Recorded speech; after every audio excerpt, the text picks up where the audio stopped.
மதுரை தாவேகா மாநாட்டில் தமிழகத்தின் பிரதான கட்சிகளை விமர்சிக்கும் வகையில் விஜய் பேசியிருந்த நிலையில் அதனை விமர்சிக்கும் வகையில் பல்வேறு தலைவர்கள் முன்வைத்த கருத்துக்களை தற்போது பார்க்கலாம். இல்ல அந்த மாதிரி பேசுறது இல்ல, பொதுமக்கள்கிட்ட நீங்க கருத்து கேளுங்க. நீங்க இல்ல தப்புங்கிறீங்கல்ல, தப்புன்னு நீங்களே சொல்றீங்கல்ல, அதையே தான் நான் சொல்றேன். அதையே தான் நானும் சொல்றேன். என்ன வயசு, அவருடைய வயசு என்ன, அவருடைய எக்ஸ்பீரியன்ஸ் என்ன, அவர் திமுகவை நல்ல உயர்ந்த இடத்துல பார்க்குறாரு. அதுக்காக நன்றி.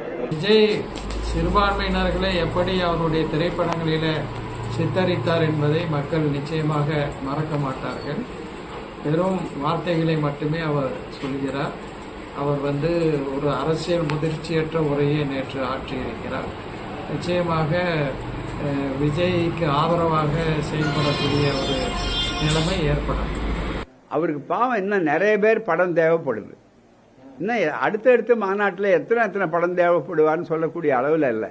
ஏன்னா அவர் காட்டுவதற்கு ஒன்றுமே இல்லை. அவர் படத்தை தவிர வேற எந்த படத்தையும் அவர் காட்டுறதுக்கு இல்லை.